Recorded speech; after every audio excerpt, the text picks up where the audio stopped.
Hello, I'm Terrydavidmulligan, and this is the Terry David Mulligan YouTube channel. There was no way around that. We had to put my name in there, and so anyway, that's the way it all worked out. But it is a YouTube channel. It's getting busy, and we've got lots of stuff to show you. This week's show is Bruce Cockburn. For younger music fans, he's just a name. They don't know the history. But when Bruce picked up a guitar in and around Ottawa and then Toronto, his contemporaries, the people he was sharing stages with, were Neil Young, Joni Mitchell, Stephen Stills at one time or another, Gordon Lightfoot, a whole generation of representing a whole generation of singer-songwriters who could stand with anybody else in the business. And they proved that. Of course, obviously they did. So initially it was Joni who came on stage at the Queen Elizabeth Theatre and said, I want to tell you about Bruce Cockburn. You might know him. I only knew him as a guitar player, but he's a really good singer-songwriter. And so she was the one that kind of turned us on to Bruce Cockburn. But then he went on from there. I mean, he's now Order of Canada member.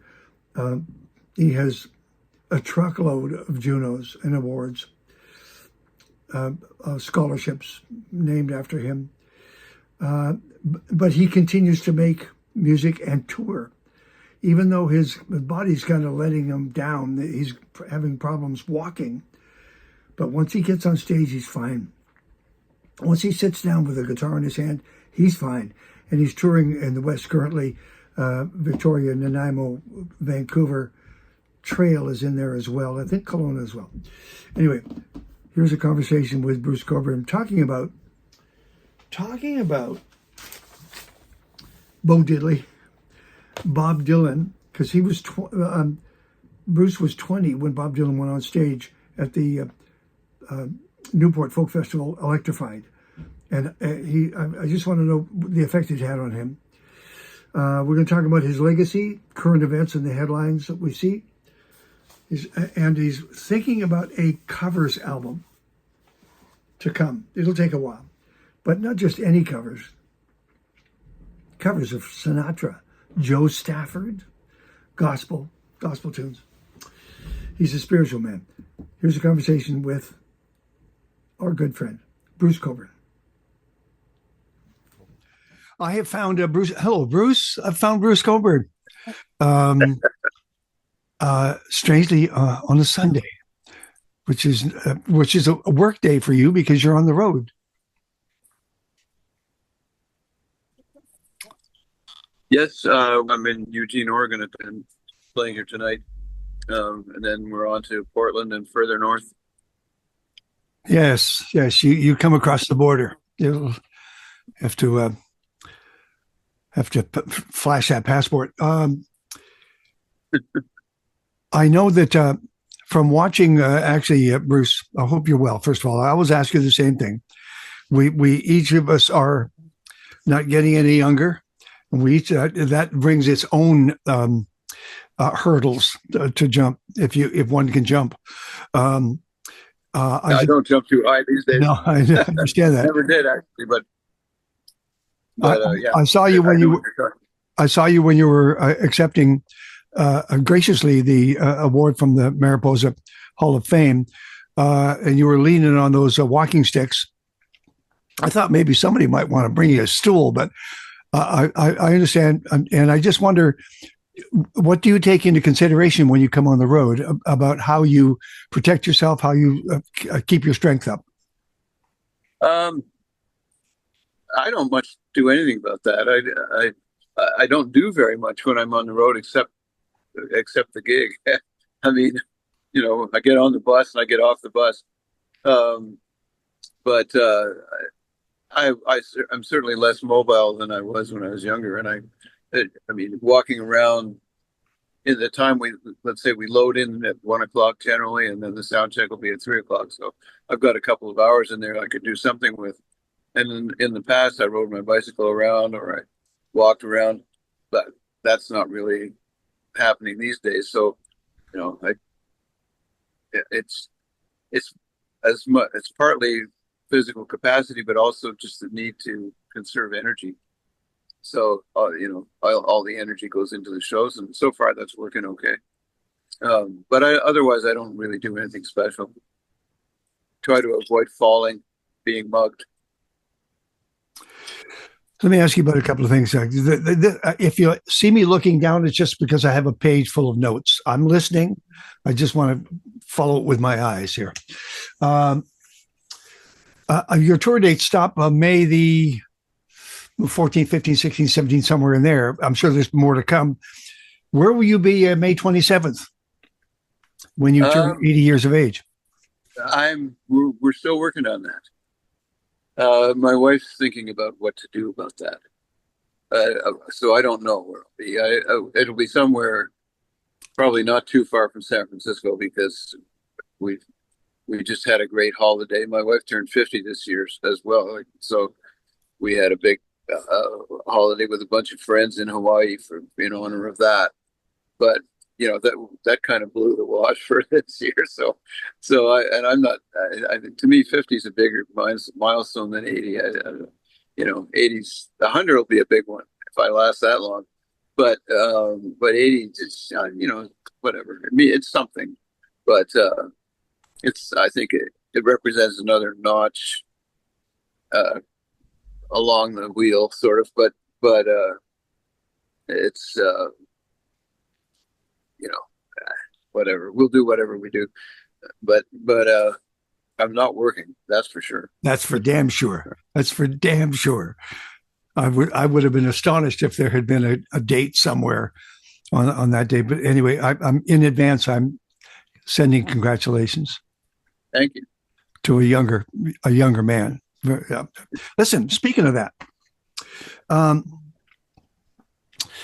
I was you were 20 years of age when Bob Dylan played Newport and electrified himself with Mike Bloomfield and all those guys. Do you remember thinking about or realizing this was happening or hearing about it and wondering what all the kerfuffle was about at the time? I was very aware of it. I mean, we all were. I was. I don't remember, where I was when that event happened, but I certainly wasn't at Newport. But it was big news in the folk world. But I mean, I don't remember what came first. Did I hear his first electric record first, or did I know about the Newport thing first? I don't remember the order. I suspect I had heard the record, and I really liked the record. That there was some. It was a whole different thing for him to be doing this. Something with a little more of an edge to it musically, and I found it very exciting because I really appreciated him as a songwriter. But for him to take it in that direction, I thought it was just great. But I was also a Beatles fan, and as well as being interested in folk music, I was studying jazz, and I was a Beatles, and other rock fan, other bands fan. So it didn't seem strange. What seemed strange is the kind of pomposity of the people who objected to it, like that it's sort of how. Yeah, I mean, how dare you tell somebody that they can only go in one creative direction? Yeah, it's stupid. It's completely well, whatever. Stupid is the wrong word. It's a kind of hidebound ideological problem that it certainly exists in the world. When Dylan, the album before that was, if I'm not mistaken, Another Side of Bob Dylan, where he wasn't doing such overt protest songs. Yeah. And the lefty students that I knew in Boston were telling me that he'd sold out because he wasn't doing Masters of War or whatever. It was an album of different kinds of songs, and which I thought was a great record and still do. So, there's always that attitude of a resistance to change. People latch on to an artist. I had a guy tell me actually only a couple of years ago that Dylan used to be great and then he sold out. I mean, this is like after all this time, haven't you got over that? Like Dylan, I mean, there were those people who thought he really was the spokesman for the generation of blah blah blah, which a role that he rejected and has had to fight against his entire career, sort of. But Yep. I just never understood the need for people to sort of deify him that way. Like does no service to the artist. Yes. Buy his records, go see his concerts, but don't make him into a demigod because that's just. Have you had a chance to see the Dylan film? I have not as yet. No. I was going to, because I know that you were a part of the artist lineup for the Pete Seeger 90th birthday event at Madison Square Garden. And I kind of wondered what you thought of Edward Norton's portrayal of Pete Seeger. But yeah, Bernie Finkelstein, who you know, my manager, he said that he thought Ed Norton did a really good job. And he's up for an Academy Award tonight. Oh yeah. Yeah, no, I've read some of this stuff about it in the media, but that's all so far. So here you are on the road again. Wonderful, wonderful. Nice to see you, and nice that you're coming our way. Just for the audience, March 11th at the Royal in the Royal Theatre, just down the road from me in Victoria. The 12th in Nanaimo, which means the tour bus is passing right by my house. The 14th in Vancouver at the Centre Theatre, 15th in Kelowna, 16th in Trail. And then you're off other parts of America. Mm-hmm. This is still O Moon of Glory. This is are you showcasing other things, other songs? Well, the shows are made up of kind of the same general mix of stuff that I always resort to. There's certainly songs from O Sun O Moon, but a cross section of older stuff. And I sort of try to change up the older stuff between tours, so I don't keep doing the same songs all the time. But the obvious favorites, quote unquote, will be in there too. Certain ones, anyway. I saw a quote from you, and now I've damn forgotten. It was really good. It was about you were talking to, or I think you were probably asked the question, I'm sure you get, about, do you have any advice to young singers and songwriters? Because that might change from year to year. But what you said, you had to find balance between acceptance and artistic creative freedom. If you can find that balance between the two, if you can do what your heart and head tells you to do, and the audience actually accepts, that's the balance that you're trying to achieve. Does that change from time to time? Not as an intention, I don't think. I think that sort of the tension between those two things will always be there, and should be there. I think if you don't have that, then you either don't have an audience at all, or you're pandering to the audience, and eventually they will get tired of you because you're just giving them the same thing all the time. I think it can be challenging because people will put demands on you, and there's a tendency to kind of just go with what worked. This kind of song or this kind of performance gets a big rise out of the audience, so I'll just keep doing that. It's very tempting, but I think for most of us, there's an inner impulse to keep moving forward, and it's important to listen to that impulse and not be stopped or held back by that sort of notion of I got to give the audience what they want. You obviously we all want to be loved, and we want people to pay attention to what we're doing. But I think a lot of it has to do with seeing your audience as a lovable entity, and also as human beings. I think Yeah. If I think about how I feel about, for instance, Bob Dylan, I've never met him. I likely won't, but if I did, I probably wouldn't know what to say to him. I'd be kind of humming, because there'd be so much I could say, most of which he's heard from everybody else already, but that I kind of wouldn't know what to say. But if we got past that, it would be just like, well, what are you going to do this afternoon? Or what are you reading lately? Or whatever. You've seen that movie or this movie. I mean, you could just have a normal conversation, and if you can keep thinking of your audience as people with whom you'd have a normal conversation, it kind of helps keep it in perspective. So, what are you reading lately? I'm reading a recent Haruki Murakami novel called it's over there, The Town, and it's something else. Sheldon Leonard? Wow. What's that? Did you say Sheldon Leonard? No. Haruki Murakami. I'm just getting the book. The City and Its Uncertain Walls, it's called. Yes. That book. It's I've read some other books by Murakami, and he's a very interesting writer. This one was a gift, and I'm not very far into it yet, so can't really give you a review. But okay. But that's what I'm reading.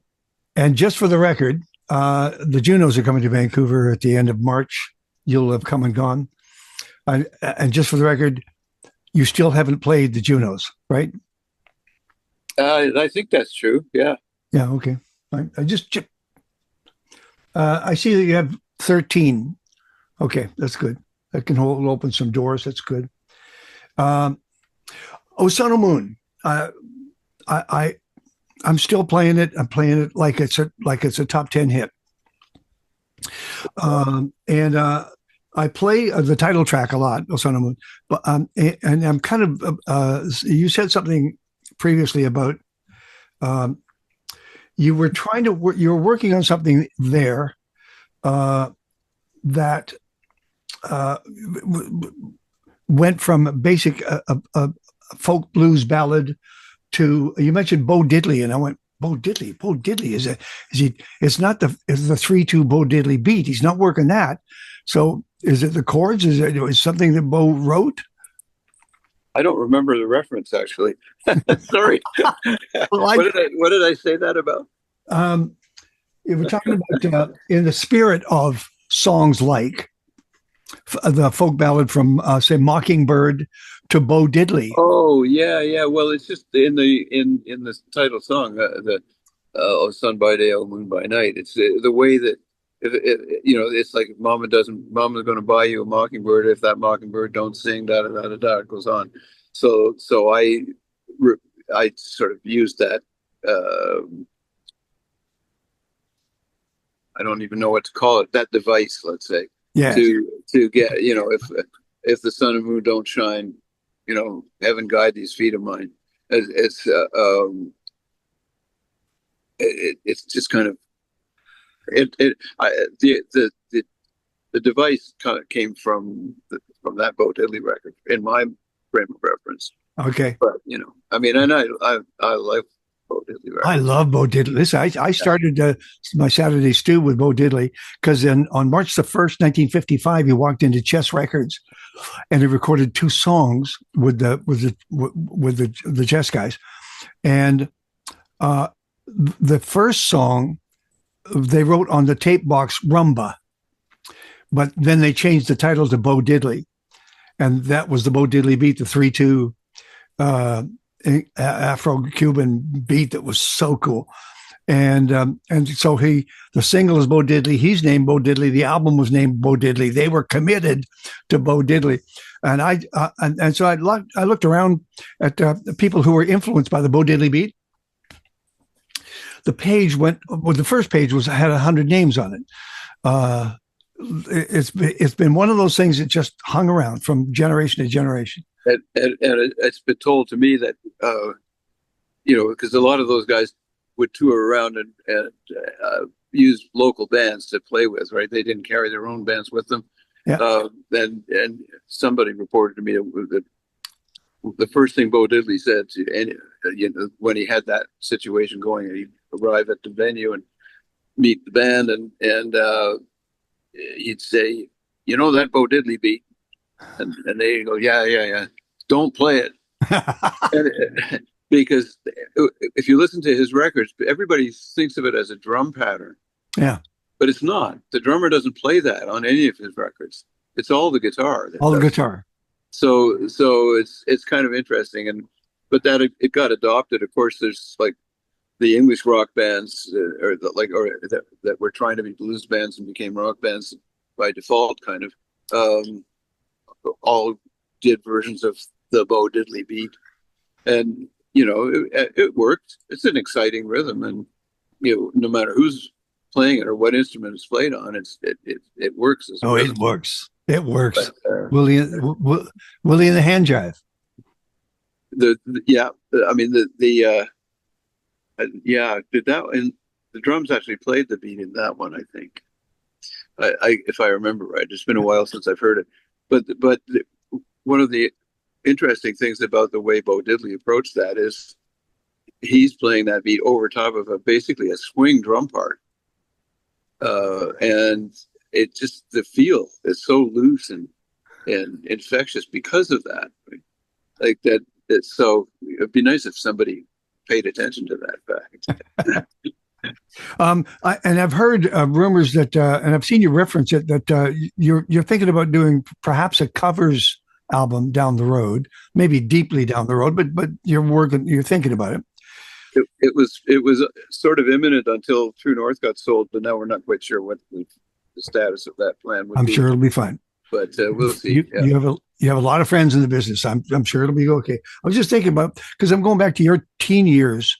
So in the 50s, you were born in 45, so 55, 56, 57, 58, 9, 60. Those are great years for early rock and roll. Would you cover some of those guys? Not so much. What I'm thinking of is more, it's not rock songs. I mean, that would be a whole project in itself. Yeah. And there's, as you said, great material. There's one or two of those songs that are on my list, but I've got there's a Joe Stafford song, there's a Frank Sinatra song, there's it's stuff from the 40s and 50s in general that I'm leaning toward. There'll be a little bit of something bluesy and something, maybe some gospel or some whatever. Horace Silver, perhaps? Not all the pop music, but sorry. Horace Silver? Horace Silver, probably not, because I mean it's great, and I don't, I'm not enough of a jazz player per se to really pull that off. I don't think, but the tunes, and I'm able to come up with some interesting guitar parts for those songs, and it'll be fun to do if I ever get to do it. I'm just saying, Senior Blues, Doolin, Blue Monk. Anyway, I loved Honey Babe, by the way, the Mississippi Chic song that you covered for Steve Dawson's collaboration. I love that, and I thought that came out well. Yeah, I'd love to hear you head in a direction like that as well. Yeah, there's so many possibilities, but that track worked. I'm happy with what I did on it, but a lot of the feel of it comes from the stuff that Steve brought to it, like that, the instrumentation and the kind of the way he organized it in the studio. I thought that was really terrific. It allowed me to do what I wanted to do with the song, but really enhanced it. So it came out well. But Bruce Cockburn is my guest. This is Mulligan Stew, CKUA Radio, and the Mulligan Stew podcast. I was interviewing a film director, and he said an aside to himself more than me. I don't know how. I mean, scripts take 3 to 5 to 10 years to actually bring to fruition to get to the screen. I'm wondering myself now how many of these I've got left, how much time I have to choose wisely. So he was talking about scripts, and literally 10 years. Like, do you have the same conversation about how many albums you might have left, or how much what you want to do with the time left, so you can express yourself when all the facilities are working? Well, I'm aware of the fact that the facilities are gradually becoming less workable, but that's sort of an inescapable truth. But I've always approached it one album at a time. I've never really thought about it in any other way right from the get-go. It's like, I've got these songs, let's make an album. And right now, I don't have any new songs. I'm thinking about this covers album that we've talked about, and if I get to do that, that's great. And if in the meantime, if I write songs, then I'll be starting on the one after that. But that I'm not in a hurry, and I don't feel pressured about it. I'm just riffing here. I remember one of the really good stories that you told me was about driving your daughter to school and what she was listening to in the car. Yeah. And so she's 13, somewhere around 13 now. What's she listening to? It has to be Taylor Swift. She's a big Taylor Swift fan, but she's into Gracie Abrams and Billie Eilish, and generally that whole kind of genre. If that is a whole genre, I'm not sure if they would consider themselves the same or not. But yeah, she's got a number of female what they call singer-songwriters nowadays that she listens to. Is she inspired to? She's playing music, isn't she? She takes piano and voice lessons. She's not terribly serious about it. She loves music, and she's very musical. But she isn't motivated really at this point. But neither was I at that age. I think I didn't get motivated probably till after my first year of guitar lessons, where I started to feel like I could actually do something with it. So I'm not putting pressure on her to figure it out this early. But they're almost impossible to put pressure on. You just yeah, they resist very well. From talking to you over these years, I know that you're not exactly a guy that looks back at what you've done. You concentrate on what you're doing currently. But how many? I never presume to know that we'll be able to do this at infinity. But in terms of legacy, is there any one thing that you have yet to do that you'd like to get done? No. I mean, in terms of music, songwriting, stuff like that, not really. I mean, there's a lot of things I'd like to do, but I don't feel like there are things that I must do before it's all over. I mean, there's lots of people that'd be nice to play with, and there's lots of places that'd be nice to go, and I mean, any number of those kinds of things, but I don't feel much hangs on that.